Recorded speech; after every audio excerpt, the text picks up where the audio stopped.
क्या आपने कभी ये सोचा है कि चीन और पाकिस्तान की ये दोस्ती भारत के लिए कितनी बड़ी प्रॉब्लम बन सकती है? सीपीईसी यानी चाइना पाकिस्तान इकोनॉमिक कॉरिडोर, जो दिखने में तो सिर्फ एक व्यापारिक परियोजना है, लेकिन असल में इसके पीछे छिपे हैं ऐसे इरादे जो भारत की सिक्योरिटी और सॉवरेनिटी को चुनौती दे सकते हैं। तो आज इस वीडियो में हम समझेंगे सीपीईसी असल में है क्या, ये भारत के लिए खतरा क्यों है और भारत इसका जवाब कैसे दे सकता है। तो बने रहिए मेरे साथ, क्योंकि ये जानकारी हर भारतीय के लिए जरूरी है। सबसे पहले बात करते हैं सीपीईसी की। सीपीईसी एक 3000 किलोमीटर लंबा इकोनॉमिक कॉरिडोर है जो चीन के कासगार से शुरू होकर पाकिस्तान के ग्वादर पोर्ट तक जाता है। इस प्रोजेक्ट में लगभग $62 बिलियन का निवेश किया गया है, जिसमें हाईवे, रेलवे और एनर्जी प्रोजेक्ट शामिल हैं। चीन का मकसद है अपने माल को जल्दी से मिडिल ईस्ट और यूरोप तक पहुंचाना और पाकिस्तान को इस साझेदारी में इकोनॉमिक हब बनाना। लेकिन दोस्तों,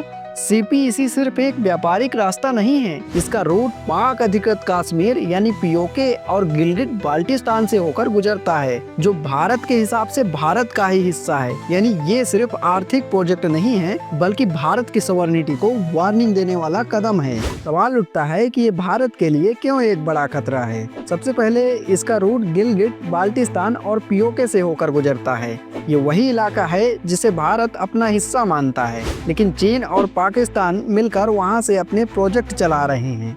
दूसरा, ग्वादर पोर्ट पर चीन की नेवल प्रेजेंस बढ़ रही है। इंडियन ओशन में चीन की बढ़ती पकड़ भारत के लिए एक बड़ी चिंता है। अगर कल को किसी विवाद की स्थिति बनती है तो चीन इस पोर्ट का इस्तेमाल सैन्य उद्देश्यों के लिए भी कर सकता है। तीसरा, सीपीईसी के जरिए पाकिस्तान चीन का इकोनॉमिक डिपेंडेंट बनता जा रहा है। इससे न सिर्फ भारत की डिप्लोमेटिक पॉलिसी पर असर पड़ता है, बल्कि भारत को अपने पड़ोसियों से बढ़ते खतरे का भी सामना करना पड़ सकता है। अब सवाल उठता है कि भारत इसका जवाब कैसे दे सकता है। भारत को 3 अहम कदम उठाने की जरूरत है। सुरक्षा को मजबूत करना, भारतीय सेना और खुफिया एजेंसियों को पीओके और गिलगिट बाल्टिस्तान जैसे इलाकों पर और सतर्क रहना होगा। डिप्लोमेटिक पार्टनरशिप, भारत को अपने सहयोगियों के साथ जैसे क्वेड, इंडिया, यूएस, जापान और ऑस्ट्रेलिया के जरिए चीन के बढ़ते प्रभाव को संतुलित करना होगा। इंफ्रास्ट्रक्चर प्रोजेक्ट्स जैसे चाबहार पोर्ट और नॉर्थ साउथ ट्रांसपोर्ट कॉरिडोर, जो सीपीईसी का एक मजबूत ऑप्शन बन सकते हैं।